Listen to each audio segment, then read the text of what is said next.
Oui, papa, biso toyoki na biso yo, biso problème eza na oti na bien, bozala en couple, respect ka dezala.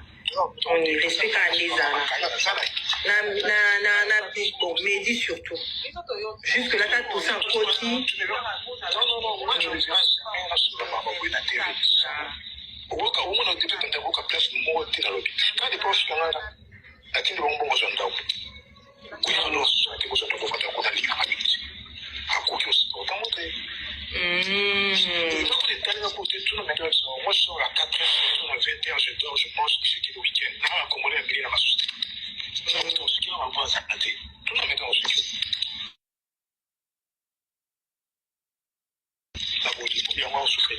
Et puis, ça m'a bien dit qu'il y a poussé dans tes posés, posé dans ta belle ombo, à ta belle ombo. Pour le maman, le bel maman, pour moi, c'est tout, c'est bon, famille, avant, vous te voyez avec ton cabine, puis vous avez poli. Tu vois, vous te déplacez avant de sur la maman, caille, la zate. Oui, papa,